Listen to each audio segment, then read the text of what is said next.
Ustadz nak tanya, apakah orang yang baru bertaubat dari meninggalkan sholat wajib secara sengaja? Ya, dari meninggalkan sholat wajib secara sengaja yang dulu dilakukan harus mengqadha sholat yang dulu ditinggalkan. Terima kasih Ustadz. Waalaikumsalam warahmatullahi wabarakatuh. Waalaikumsalam warahmatullahi wabarakatuh. Dalam hal ini ada kaitan erat yang disampaikan langsung oleh Allah Subhanahu wa taala di Quran surah ke-19 Maryam ayat ke-59 sampai dengan ayat ke-60. Ya, ayat ke-59 sampai dengan ayat ke-60 ya. Baik, saya coba hapus dulu ini, teman-teman sekalian. Pertanyaannya secara singkat bisa kita tampilkan bahwa apakah orang yang dulu pernah meninggalkan sholat wajib kemudian dia bertobat, adakah kewajiban qadha dari sholat yang telah ia tinggalkan di masa lalu itu? Nah, maka kita lihat dulu keterangan dari Al-Quran bagaimana Allah Subhanahu wa taala memberikan respon secara langsung. Yuk, mari kita lihat. Pertama, persoalan meninggalkan sholat. Kemudian yang kedua, persoalan taubat ya, yang diterima oleh Allah Subhanahu wa taala. Kita satukan keduanya dulu dalam satu surah di dua ayat, yaitu Quran surah 19 Maryam ya. Di ayat yang ke-59 sampai dengan ayat ke-60. Ya, Qurannya surah Maryam, ibunda Isa al-Masih ya alaihi wassalam. Ini bagaimana Allah memuliakan Maryam sampai ada surat Maryam ya alaihi salam. Kita tidak temukan surah Khadijah, surah Aisyah, walaupun keduanya misalnya istri ya Nabi Muhammad sallallahu alaihi wasallam. Tapi bagaimana Allah memuliakan Maryam alaihissalam, bukan berarti tidak memuliakan Sayyidah Khadijah. Awas, jangan salah paham ya. Allah sangat muliakan Sayyidah Khadijah. Allah berikan jaminan terbaik lewat lisan nabinya. Di antara perempuan penghulu surga, Sayyidah Aisyah yang dibebaskan langsung dan turunnya satu ayat di surah An-Nur itu untuk membebaskan beliau dari tuduhan. Allah sangat menyayangi, mengasihi mereka semua. Tapi ada hikmah ketika Allah kemudian menurunkan satu surah diberi nama dengan Maryam, ingin memberikan kesan bahwa Maryam perempuan suci, perempuan yang baik, perempuan yang ifah, yang punya anak bukan Tuhan ya, anaknya Nabi, anaknya Rasul, tapi ada prasangka yang salah di kalangan umat pada saat itu, menduga bahwa beliau itu Tuhan, sehingga diluruskan oleh Allah sehingga tidak mengurangi kemuliaan Maryam dan kemuliaan putranya Isa ya bin Maryam di hadapan Allah Subhanahu wa taala. Itu maksudnya. Nah, di ayat ke-59 sampai dengan ayat ke-60 teman-teman sekalian, Allah berfirman, fa khalafa min ba'dihim khalfun adha'us shalah wattaba'us syahawat fasawfa yalqawna ghayya. Ya, fa khalafa min ba'dihim khalfun adha'us shalah. Maka dalam kehidupan ini nanti akan saling menggantikan. Ingat ya, kita disebut dengan khalifah ketika bertugas di bumi. Pernah saya terangkan dulu teman-teman sekalian, Quran surah ke-2 Al-Baqarah di ayat ke-30. Wa idh qala rabbuka lil malaikati inni ja'ilu fil ardi khalifah. Ketika Rabbu Muhammad SAW berfirman kepada kalangan malaikat dan sementara jin yang ada pada saat itu, diinformasikan bahwa aku akan memberikan tugas pada makhluk baru, bukan malaikat, bukan jin, yaitu manusia, Adam alaihissalam yang telah tercipta beserta keturunannya. Makhluk ini akan bertugas di bumi, bukan di langit tugasnya, tapi di bumi, tugasnya sebagai khalifah. Kata khalifah akarnya, kata kerja infinitifnya berasal dari kata khalafa. Seperti pernah saya bahas dulu. Di antara makna khalafah ini ada beragam maknanya. Di antara makna utamanya adalah sesuatu yang menggantikan, saling menggantikan. Kenapa kita disebut khalifah? Karena tugas kita di bumi ini sementara dan akan saling menggantikan, ya kan? Bapak diganti oleh anaknya, anak diganti oleh anaknya lagi, demikian seterusnya. Sehingga dalam kaidah ini diminta kita menyiapkan generasi terbaik karena tantangan di masa depan yang akan dihadapi oleh keturunan yang menggantikan kita lebih daripada kita saat ini. Maka siapkan mereka jangan sampai lemah imannya, lemah ilmunya, lemah hartanya, disiapkan dari sekarang supaya baik. Ajarin mereka sholatnya, masukkan mereka ke sekolah yang terbaik, bimbing mereka supaya bisa mendapatkan harta yang cukup, nggak meminta-minta. Itu ada di Quran surah keempat An-Nisa ayat 9. Wal yakhshal ladzina law taraku min khalfihim dzurriyyatan dhi'afa khafu 'alaihim falyattaqullaha wal yaqulu qawlan sadida. Demikian pula secara umum kehidupan manusia akan saling menggantikan satu dengan yang lainnya perannya dalam kehidupan. Bukan cuma di antara keluarga, semua akan saling menggantikan. ya mohon maaf misalnya yang mendapat kedudukan nggak akan abadi, suatu saat akan digantikan lagi, ya kan? Yang mendapatkan jabatan, juga pengetahuan, bahkan di kalangan para ulama, semua sifatnya akan saling menggantikan.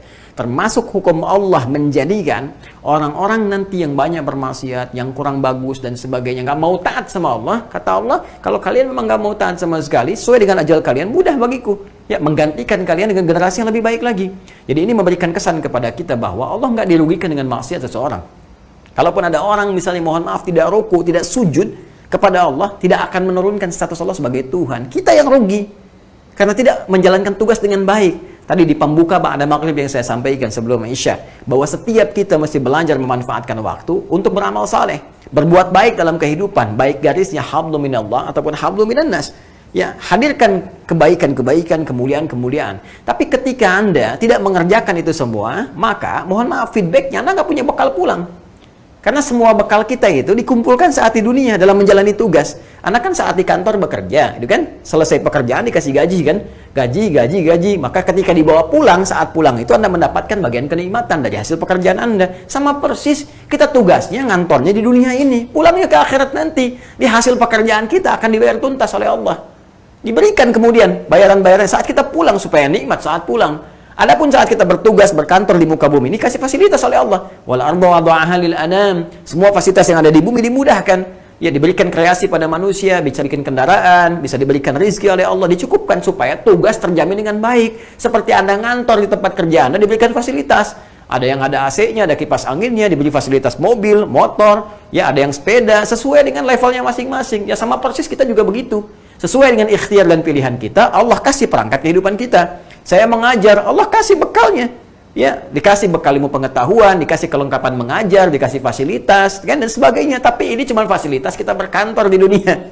Mencari amal soleh, pada akhirnya pulang. Dan disitulah kita mendapatkan hakikat dari pekerjaan kita dan hasil dari apa yang telah kita kerjakan. Paham di sini? Nah, karena dari itu, teman-teman sekalian, kita diminta oleh Al-Quran supaya benar serius. Kalau Anda nggak mengikuti pedoman ini, Allah nggak dirugikan, kata Allah. فَخَلَفَ مِنْ بَعْدِهِمْ خَلْفٌ أَضَاعُوا الصَّلَاةَ وَاتَّبَعُوا الشَّهَوَاتِ. Kalaupun Anda nggak pernah mau sholat, Anda mengikuti nafsu saja, Anda mengikuti kesesatan dalam kehidupan, sesat itu menyimpang dari ketentuan yang telah Allah tetapkan. Lisan disuruh berucap yang baik, berucap yang kotor. Mata melihat pada yang buruk, nggak pernah sholat, selalu maksiat dan sebagainya. Menjauh dari hukum Allah. Puncaknya nggak mau beriman pada Allah Subhanahu Wa Taala. Kata Allah, yaitu pilihan kamu. Aku berikan petunjuk, aku berikan ikhtiar, aku berikan pilihan, aku berikan segala jaminan dan sebagainya. Aku terangkan sebaik-baiknya. Aku utus Nabi, aku utus Rasul, aku berikan rezeki, aku sembuhkan saat sakit. Kurang apa lagi? Dan aku maafkan kalau engkau salah. Kalau engkau tobat, aku terima. Kalau engkau berbuat baik, aku berikan pahala. Tapi dengan semua pemberian itu, engkau belum mau juga beriman. Dengan cara apa lagi engkau didorong untuk beriman? Kalau engkau nggak mau, aku nggak dirugikan, kata Allah. Maka akan datang generasi setelah engkau yang menggantikan engkau lebih baik daripada engkau. Itu maksudnya. فَخَلَفَ مِنْ بَعْدِهِمْ خَلْفٌ أَضَاعُوا الصَّلَاةَ. Maka orang-orang yang mau sengaja meninggalkan sholat ini, gitu kan? Sengaja bermaksiat ini akan digantikan oleh generasi setelahnya yang lebih baik dari dia. Disiapkan lagi. Nah, kecuali kata Allah, kalau aku ingatkan begini, ada sentuhan pada jiwamu. Ini indah sekali uslub Al-Quran. Apa dengan semua ini belum tersentuh juga?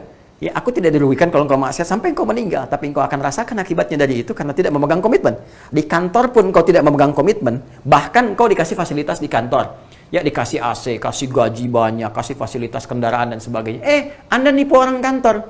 Ternyata Anda berkhianat pada orang kantor. Anda menipu pimpinan di kantor Anda. Anda bekerja lagi dengan proyek lain. Hasil analisis Anda di pekerjaan dijual pada tempat lain. Ya, bagaimana sikap pimpinan Anda di kantor Anda? Ketika mengetahui seperti itu, Anda akan diproses secara hukum. Dan tidak mendapatkan bagian-bagian yang telah Anda kerjakan. Dan belum tentu ketika mau balik Anda diterima. Allah tidak begitu.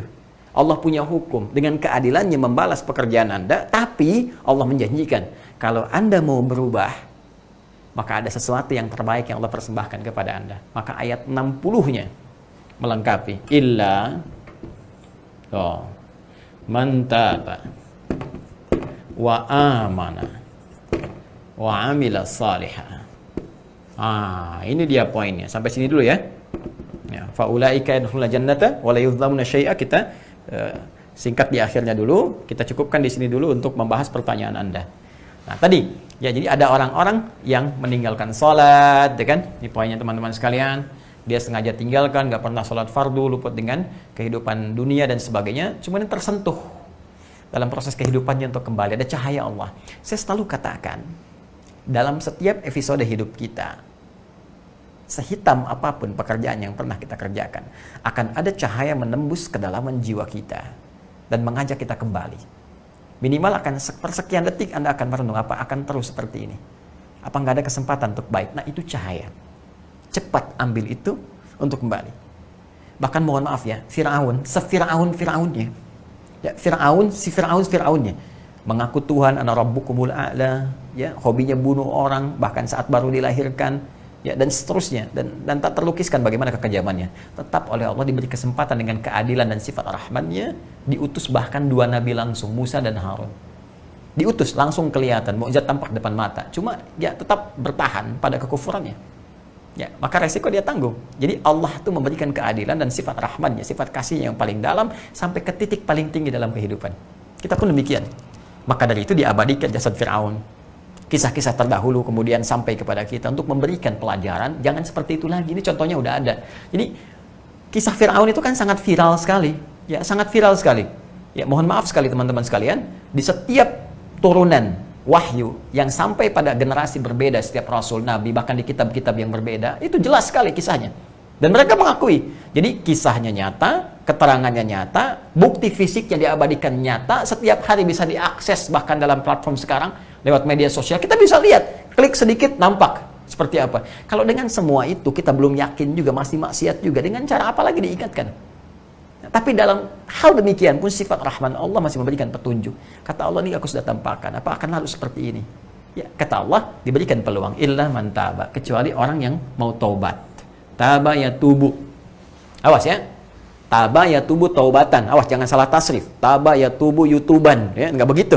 Ya, jadi bukan belajar hanya sebatas mengandalkan cari-cari YouTube. Awas ya. Sekarang orang belajar ilmu sorofnya agak lompat-lompat sehingga pemahaman ilmu agamanya salah gitu kan. Taba ya tubu YouTuban itu kan, fasbaka yufasbiku Facebookan. Nah, itu jadi keliru ya. Kembalikan kepada konteks yang benar. Kecuali man. Ismun mausulun yadullu 'alal fardiyyati bima'na al-jam'i, ya. Isim mausul kata sambung konjungsi menunjuk pada subjek atau objek tunggal, setiap tunggal tapi memiliki makna yang jamak. Jadi sifatnya mengarah kepada setiap personal. Ya, tapi maknanya luas, jamak diberikan kepada siapapun, laki-laki, perempuankah, ya, tua, muda, besar, kecil, sepanjang dia sudah baligh. Maksudnya apa? Allah menawarkan pada setiap kalangan secara personal. Allahu Akbar, sifatnya personal sekali, tanpa batasan. Jadi, taubat itu langsung disampaikan oleh Allah secara personal pada hambanya. Ya, karena Allah Maha tahu tingkat maksiat hambanya. Setiap kita itu, mohon maaf, tidak ada yang suci. Fala tuzakku anfusakum, huwa a'lamu biman ittaqa. Jangan menduga diri kita itu suci, tidak. Hanya nabi dan rasul yang diberikan oleh Allah karunia sifat maksum, terjaga dari kesalahan. Ya, kita yang bukan nabi, bukan rasul, apalagi manusia biasa, pasti terjebak dalam kekeliruan. Karena ada nafsu dalam diri kita. Inna nafsa la'ammaratun bisu. Potensi nafsu ini diwaswasi oleh setan sehingga mengarahkan hal-hal yang buruk. Quran surah 12 ayat 53. Ya, karena itu secara personal kita disentuh langsung, diajak oleh Allah, dikhitab. Kata Allah, hei engkau hambaku, siapapun engkau yang pasti pernah salah, perbaiki kesalahanmu.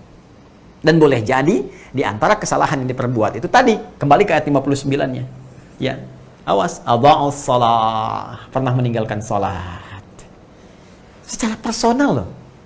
Ya, betapa indahnya kasih sayang Allah itu. Secara personal. Mudah bagi Allah membuka aibnya kepada yang lain. Ya, tapi secara personal diingatkan, ditutup dulu oleh Allah. Sepanjang Anda nggak buka, ditutup oleh Allah. Ya, cuman sayang kadang-kadang sekarang ini banyak manusia bangga dengan maksiat, pamer, zina pamer. Ada yang pamer di YouTube, ada yang cerita di Facebook, macam-macam. Nggak sholat pamer, mencela orang pamer. Ini nggak asik gitu loh, pamer dalam maksiat. Masa orang pamer itu yang baik-baik, ini pamer kejelekan. Apa? Kurang sehat tuh Pak itu. Itu teman-teman kembali ya. Jadi tapi yang paling menarik itu secara personal. Jadi Allah nggak buka. Ya, di khitab langsung, diajak ke dalam jiwanya, disampaikan secara personal. Illa man taba, kecuali hei engkau yang pernah berbuat salah. Ayo taubat kembali sebelum waktumu pulang. Allah, betapa indah sekali. Betapa indah.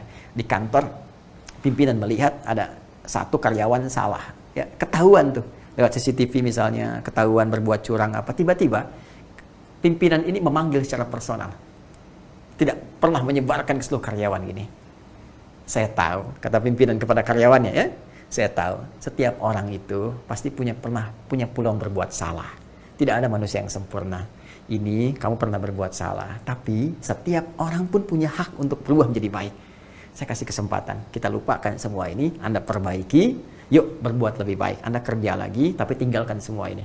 Bayangkan, tidak dibuka, tidak disebarkan karyawan lain, Anda diajak seperti itu. Bagaimana perasaan Anda ketika berbuat salah waktu itu? Dan laisa kamitslihi syai', tidak ada contoh yang terbaik, yang serupa dengan apa yang Allah sampaikan. Tapi ilustrasi yang saya tegaskan, di dunia makhluk saja ketika Anda disampaikan begitu, Anda bisa tersungkur, minta maaf, perbaiki. Ini Allah secara personal mengatakan pada engkau, padamu, pada kita, saya, hambaku, tidak ada manusia yang sempurna. Engkau berbuat salah. Aku sentuh jiwamu untuk kembali. Sebelum datang kematianmu dan tidak ada waktu lagi untuk bertobat. Ayo kembali. Secara personal diingatkan dan tidak dibuka oleh Allah. Dan sepanjang kita nggak buka, ditutup oleh Allah sampai hari kiamat. Ya, makanya kita katakan wa kaffir anna sayyi'atina, mohon ya Allah hapuskan, ya tutupi aib kami ya Allah, keburukan-keburukan kami. Ya, Rabbana la tu'akhidna in nasina aw akhtana. Rabbana wa la tahmil 'alaina isran kama hamaltahu 'ala alladziina min qablina. Rabbana wa la tuhammilna ma la taqata lana bihi wa'fu 'anna, maafkan kami ya Allah.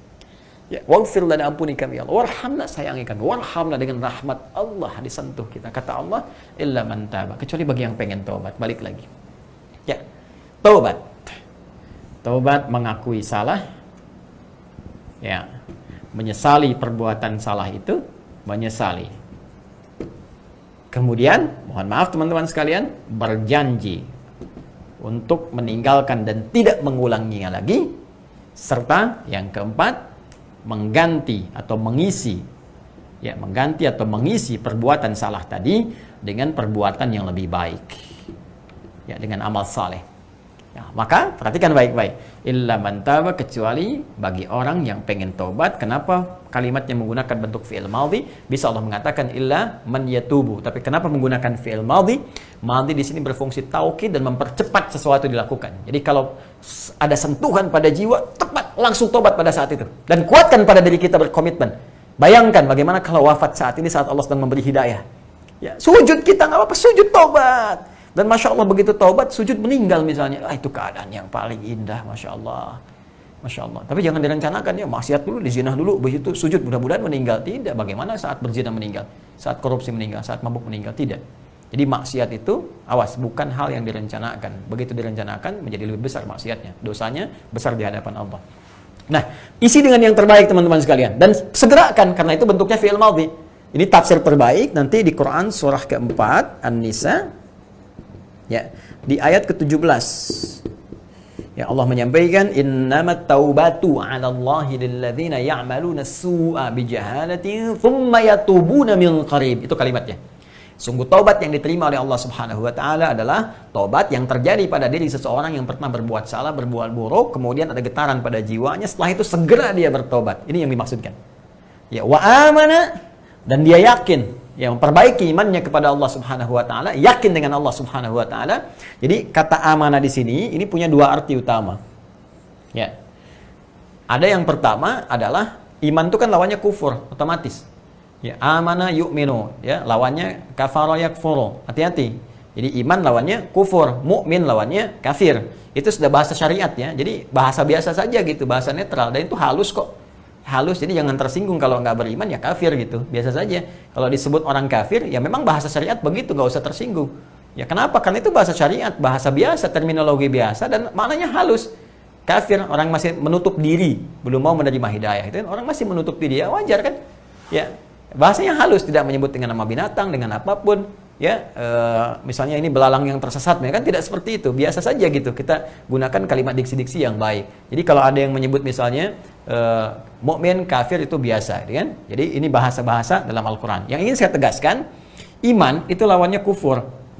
Artinya apa? Artinya ada orang yang mungkin pernah berbuat salah, kesalahan ini mengeluarkannya dari imannya. Oh, hati-hati. Kesalahan ini mengeluarkan dia dari imannya. Ada orang sebelumnya beriman, berbuat maksiat. Maksiat itu bisa mengeluarkan dia dari imannya. Contoh syirik, jelas. Ya, menyekutukan Allah itu mengeluarkan dia dari imannya. Ya, atau misalnya menganggap dosa besar itu halal. Seperti menghalalkan zina, itu kufur. Ya, awas hati-hati gitu kan? Atau mengatakan ya langsung kalimat-kalimat syirik, ada Tuhan selain Allah, semua agama sama, menuju pada Tuhan yang sama, cuman caranya beda-beda, kufur. Laqad kafara alladziina qalu, sungguh kufur orang-orang telah mengatakan, ya innallaha huwal masiih ibnu Maryam. Allah itu ya Masih bin Maryam. Jadi ketika ada orang mengatakan demikian, kufur. Jadi ada perbuatan-perbuatan yang ketika dikerjakan bisa mengeluarkan dia dari imannya. Tapi itu pun tidak menghalangi dia untuk mendapat peluang taubat kembali kepada Allah Subhanahu wa taala. Jadi ada perbuatan-perbuatan yang ketika dikerjakan itu sengaja, ya, misalnya melakukan perbuatan maksiat yang sifatnya bisa mengeluarkan dari iman, seperti syirik misalnya tadi, menganggap mohon maaf dosa-dosa besar itu suatu yang halal, seperti yang menghalalkan zina dan sebagainya, atau sengaja meninggalkan perbuatan-perbuatan wajib dengan niat mengabaikannya. Ya, sengaja aja dan tidak menganggap itu sebagai hal yang baik, ya, dinilai rendah, kecil, seperti meninggalkan sholat dengan sengaja dan tidak menganggap tidak ada nilainya di balik itu kufur juga. Ada sementara para ulama salaf yang menganggap demikian, kan? Maka dari itu ketika dia bertobat, maka tobatnya ini sekaligus mengembalikan imannya lagi kepada jalan yang benar. Munculkan kembali. Jadi Allah saking sayangnya Allah, dosa besar pun yang bisa menghilangkan iman, kalau dia mau balik lagi teman-teman sekalian, ya, itu oleh Allah dikembalikan lagi imannya. Dikembalikan lagi imannya. Ya, ini bagian yang pertama. Yang kedua, boleh jadi maksiat-maksiat yang tidak terkait dengan hal yang bisa mengeluarkan iman, tapi melemahkan iman. Berbohong melemahkan iman, korupsi melemahkan iman, mencuri melemahkan iman. Dan tentunya tingkatan-tingkatan ini bisa menjadi lebih besar sesuai dengan kadarnya. Ya, sesuai dengan kadarnya. Maaf, ya, bikin hoax itu dosa. Ya, dan sebagainya.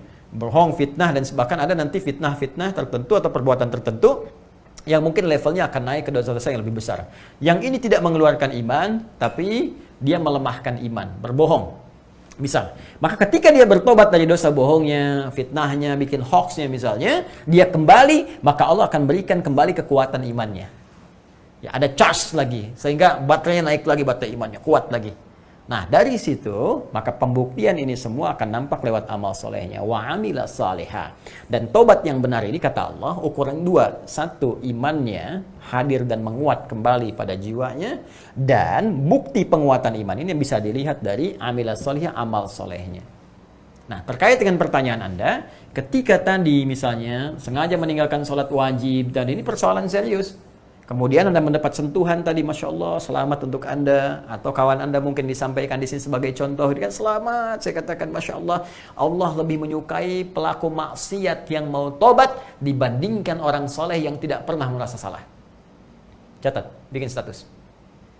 Allah sangat mencintai pelaku maksiat yang mau bertobat dibandingkan orang soleh yang tidak pernah merasa salah.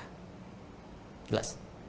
Nah, balik ke sini, ketika orang ini taubat, kemudian dia merasakan kedekatan dengan Allah, menguat imannya, maka yang dituntut kemudian oleh Allah, wa amilas salihah, buktikan taubat ini dengan memperbanyak amal soleh setelah kamu taubat itu. Nah, jadi kalau tadi dalam konteks tadi Anda kemudian bertobat, nah dengan taubat yang benar ini iman menguat, dihapuskan hal-hal yang terkait hubungan dengan Allah.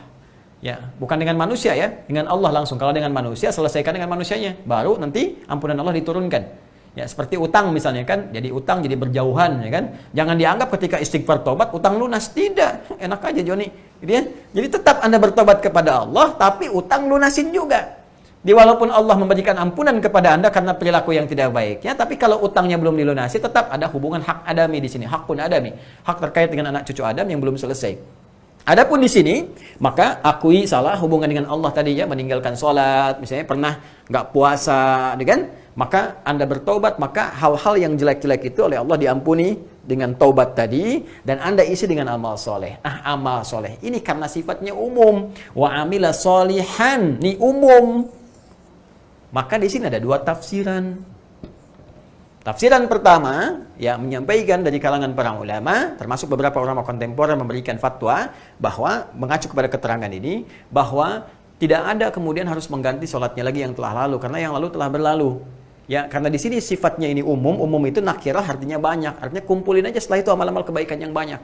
Ya, contohnya apa? Dalam sholat fardu yang ada sunnahnya, tambah dengan sunnahnya. Mulai sekarang rajin tahajud, rajin sholat duha, gitu kan? Kemudian tambah amalan-amalan harta, misalnya mali, rajin infak, rajin sedekah, buktikan kesungguhan. Nah, ini amalan-amalan ini pembuktian taubatnya kita yang bisa melengkapi amalan-amalan kurang di masa yang lalu. Ini tafsiran pertama, karena sifatnya umum. Allah menyebutkan amal soleh. Dia yang penting perbanyak amal soleh, dengan taubat kita tertutup yang telah lalu, tapi tunjukkan taubat kita benar. Apa diantaranya? Pembuktian dengan meningkatkan amalan. Jadi kalau tadi meninggalkan yang fardu, sekarang fardu jangan ditinggalkan lagi. Kalau perlu kita sudah tahu waktunya, sebelum subuh sudah tahu kapan sholat subuhnya, bahkan kita kerjakan tahajud sebelum datang subuh, gitu kan?